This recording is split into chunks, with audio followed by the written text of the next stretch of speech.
Who are you? Let's do surgery on this kid while he's wearing a leather choker. Remember that joke? It was like, your mom was so fat, when she goes around the house, she goes around the house. I always felt like I didn't understand that joke properly. Like, was the joke that she's bigger than the house? So she's just like so fat that like her presence is just like enveloping the fucking house? Was that the joke?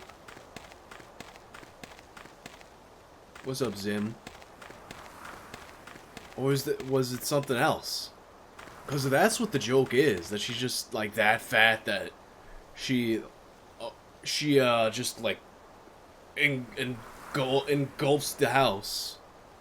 That's just it. She is so fat that she's just that fucking big. That she's bigger than the house. That's a shitty fucking joke. And everyone acted like that. That was the peak of Yo Mama jokes. That she just goes around the house because she's that fat. That she literally is just like on the fucking house. It's fucking stupid. Oh, it was great on Twitter. Grimes talking about why they named the kid what they did. And a part of it was named after our favorite aircraft, the SR-17. And Elon Musk corrects her, saying SR-71, and people are like, oh my god, I can't believe he mansplained that to her when she just had their child.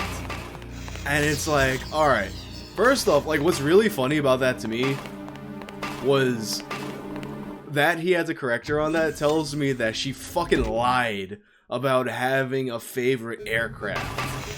Which makes sense, because who the fuck has a favorite fucking aircraft? Except maybe a professional aviator of some kind. Such a pretentious, artsy celebrity thing to have a favorite aircraft.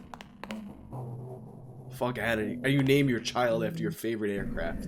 The kid's name is pronounced something like X-Ash.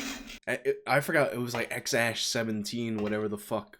Just because it had that AE symbol in there, it made me think of this joke that people used to tell when I was in elementary school. I don't know if this was a widespread elementary school joke, or if it was just one that was said in mine.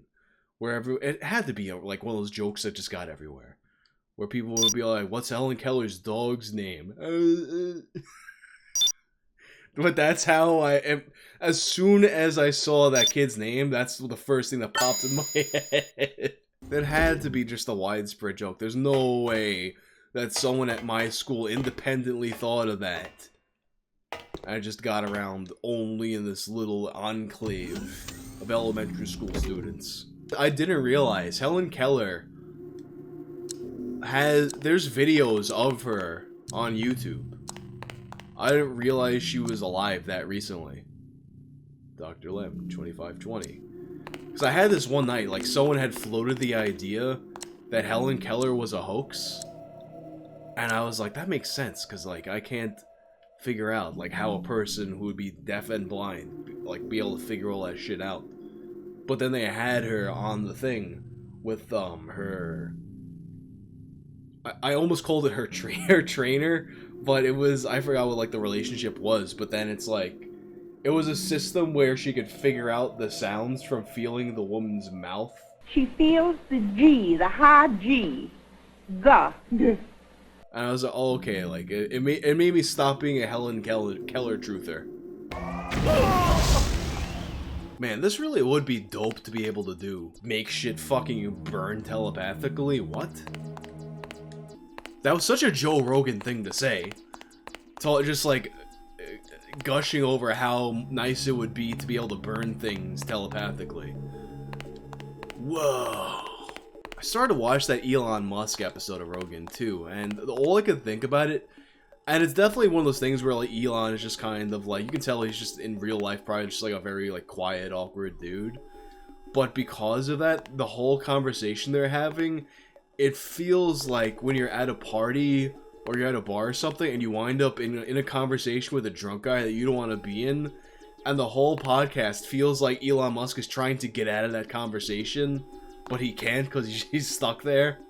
I'm the worst in those situations too. Like, once that the guy that is like that attaches themselves to me, I can't get out of the conversation. Like, that, this is my next hour or two when that guy corners me. He did start talking about monkeys at some point too. I forgot what the context was. But there's definitely another monkey part of the Elon Musk podcast. And Joe gets mad fucking hyped as soon as that happens.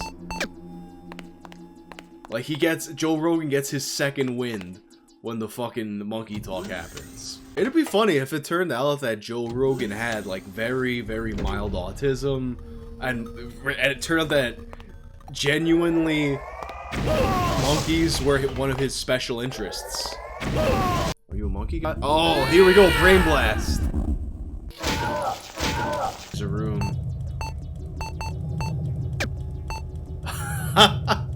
I 100% read photo of parents as photo of penis.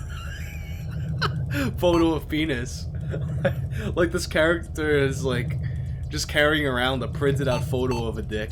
These people, they have like pictures of their children they show you at work. This guy's just like, yeah, I got a fucking dick in my wallet. Become the new guide. We're gonna become a living guide.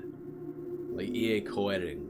Speaking of EA co-editing, if you guys don't remember, like, EA co-editing was the witchcraft guy that H3 made fun of back in the day. This universe and everything inside of it is steeped in another world, a world of power and energy. Does anyone get the feeling this guy like takes himself just a little bit too seriously? You got no sleeves, okay? You're wearing a collared shirt with no sleeves. You got gel in your hair. I mean, you got the fashion sense of a 7th grader. Who's still active on YouTube, and then I was watching that Shudder series, Haunted Films or something. I think it's called, like, not Cursed Films, that's it. And there's one episode where they're like, we're gonna bring in a witchcraft expert. They brought in a few of them, but one of them was that fucking guy EA co-editing, and they have him like in a forest burning things to do magic and shit. I invoke doom. I forgot, I think it was the second episode, which was The Omen. I think it was The Omen that you will see a cameo by the one and only EA co-editing. How do I feel about those UFO videos? The thing is, like, those UFO videos were the same UFO videos that Travis Barker had. Not Travis Barker, fucking Tom DeLonge had a while back. And when he came around with them, they were already old videos. So now the government is saying that those ones are those videos that were old are real videos.